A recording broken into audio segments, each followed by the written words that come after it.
Future Trunks offers a rare portrayal in Dragon Ball, a character whose decisions are consistently shaped by trauma rather than confidence, optimism, or a love of fighting. As a qualified therapist looking back at Dragon Ball Z, it is clear that Future Trunks is one of Akira Toriyama's most tragic and relatable characters. He is shaped by a lifetime of grief, loss, isolation, and most importantly, survivor's guilt. In a ruined future where his only attachment in Gohan had to force him to grow up quickly to endure an ever-increasing dangerous world. As a kid growing up, there's so much of us to project onto Trunks' emotionality within Z. His trauma is treated with respect and weight, influencing his personality, fears, and worldview in a way that made him feel like a genuine survivor with psychological scars. He's uncomfortable with peace, his nervous system can't rest, and his coping mechanisms are often laid bare. However, I feel Dragon Ball Super undermined that depth by digging up Trunks back out of his completed arc and turning his suffering into a rehashed spectacle, focusing more on transformations and unfortunately a lot of fan service over the psychological consequences of repeatedly destroying the life that he fought so hard to save. If they set that android free, it will be the end of all of us! No!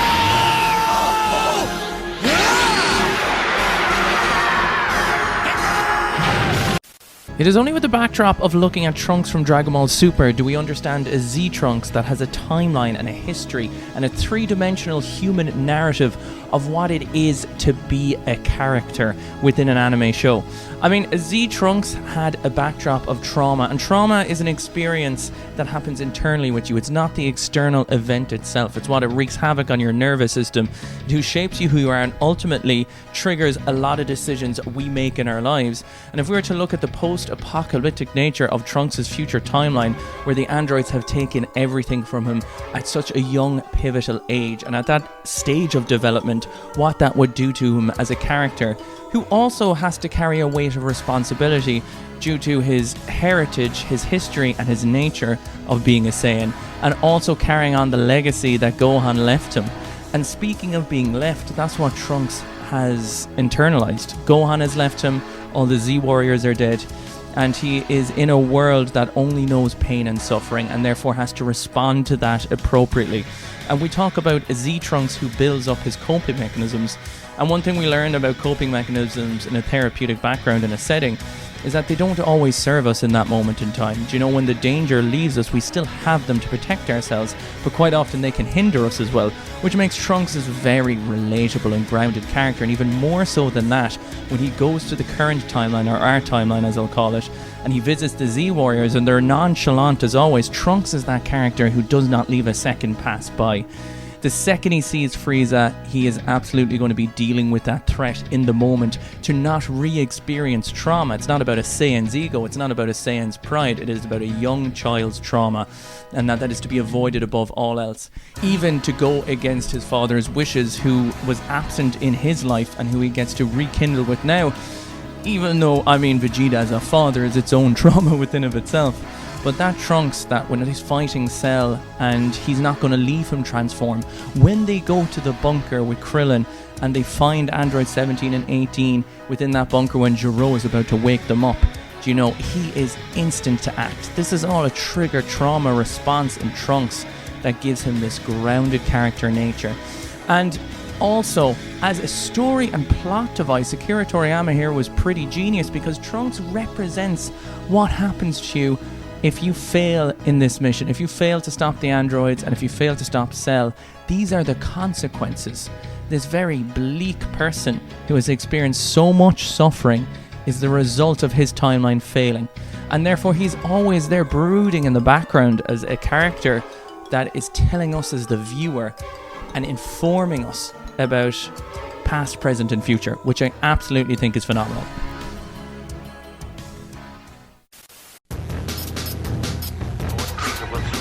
Establish himself as the most powerful force in the universe. I will make this whole planet suffer. I think it's only fair that I should warn you guys. You don't stand a chance against me. You don't know what you're up against, boy. You're about to find out what it's like to fight a real Super Saiyan. And I'm not talking about Goku. So I always think it's just important to denote between the fact that I know people who are like, well, what about GT Trunks and, you know, Trunks from the current timeline? Completely different set of circumstances which prove the contrast between nature and nurture. Do you know, there's so many things that are going to be intrinsic between both Trunkses as part of their DNA and their personality and kind of who they are. But how drastically different we can look at this as a character case study between nature and nurture, and the infusion of trauma and how that will change your development cycle, full stop. I mean, there's so many chances within Dragon Ball Z that we see, all the way going from the history of Trunks and that first initial thing of Gohan saving him when he's on the floor and he's after fighting Android 17 and 18 as they're training to teach him to become a Super Saiyan, and Gohan loses that first battle, loses his arm, and gives Trunks the Senzu Bean, which in of itself, I think in that moment is Gohan passing that metaphorical baton on to Trunks. You know, he's the one that's going to be taking on this role now as Gohan can see his light diminishing.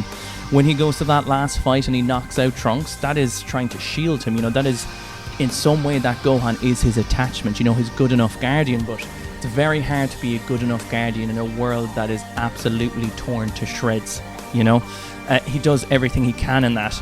And for Trunks, that's, you know, what he internalizes is that vision of Gohan.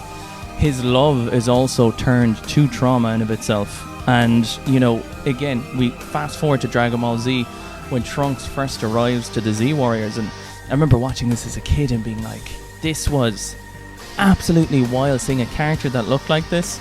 His hair was quite different, you know, his clothes, his style was quite different. He really did look like he was from another world. And then for him just to instantly, in a calculated fashion, this is Trunks. It's like he has to move fast for the fear of feeling what he feels or being triggered of if he leaves a 1 microsecond go where his enemy can take advantage of it, that he's not just losing a fight. He's not just, you know, being knocked out or taken out. He is re-experiencing every bad day he's ever had. And again, when he says, you know, you won't let the androids destroy this world, you know, you see that trauma and how quickly he moves. And when he returns back to his future timeline and just instantly takes care of Cell and the androids, it's just incredible to see that character arc coming to fruition. And that healing that he gets when he goes to the current timeline and he trains with Vegeta. And he gets to see a young Gohan grow up in a world with his father, with his family. Do you know, there's essences within that heals him in of itself. And Trunks was always the bleakest possible outcome of what could happen. And he was the one to bear that weight, but was able to at least go to a timeline where he could see that come full circle and not have anyone else experience it. Which in a lot of therapeutic settings, a lot of therapists become therapists because they have gone through something themselves and they've been helped by that kind of system and want to progress it. I think in its own way, Trunks is that person too. Warriors determined to give their all for the sake of mankind. Warriors set about to change the future. Gohan and Trunks. Experience the nightmare of Trunks' reality in a future that nearly was. In the new release, The History of Trunks. Available in home video and DVD. Buy it today.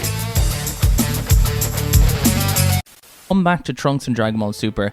And yes, his history is technically still intact, but his response and his emotional response to that history is completely void. I mean, trauma can be something that can be developed, it can be looked into.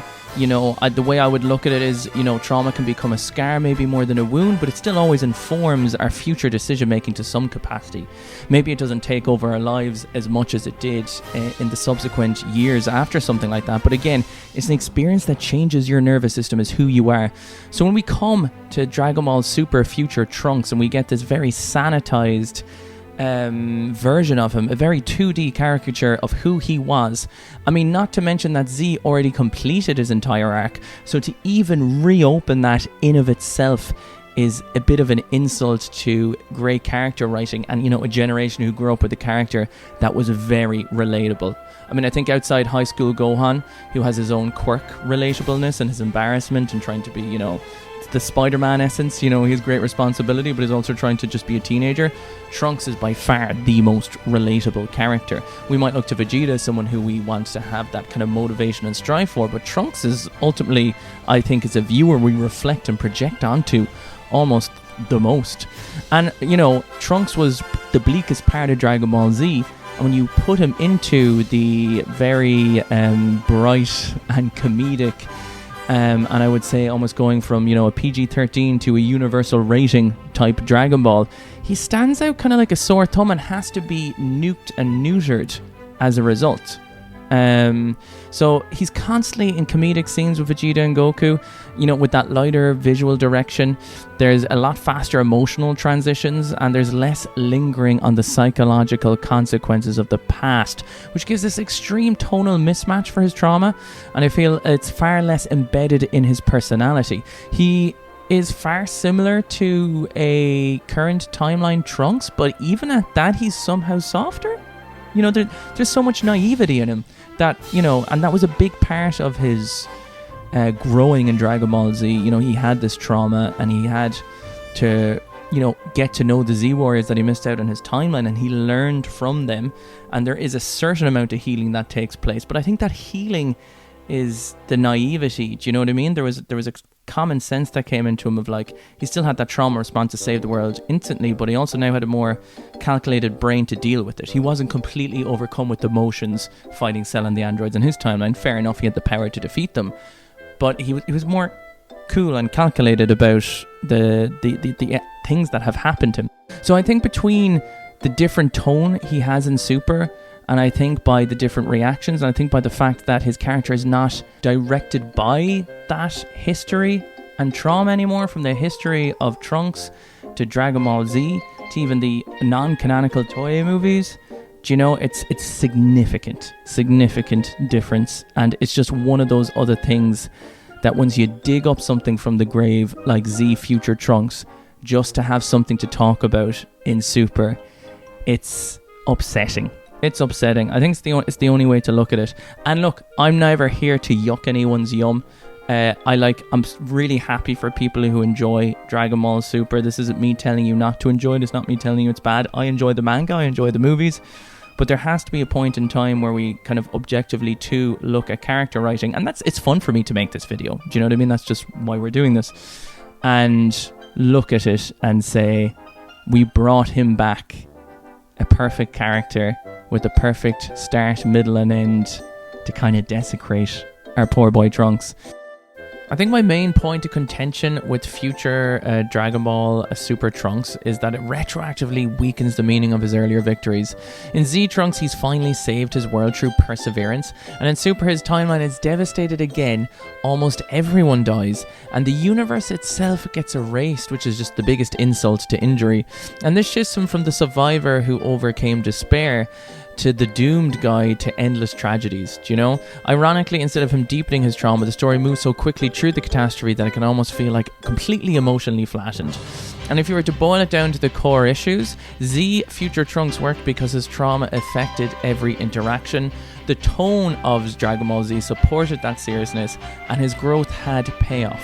Where Super preserved the events of his past, but they didn't use the same emotional weight or behavioural consistency. So I often feel like the defining psychological of scars within Future Trunks became completely aesthetical over foundational.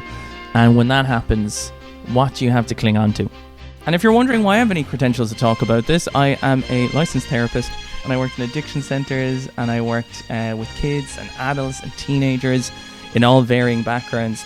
But more importantly, I grew up with Dragon Ball Z, and it was my own form of therapy. Do you know, it was something that guided me through life and allowed me to reflect my huge emotions, because that's a great thing anime does. It has these huge emotions in it that you don't see in other mediums that you can connect to and you can understand yourself with.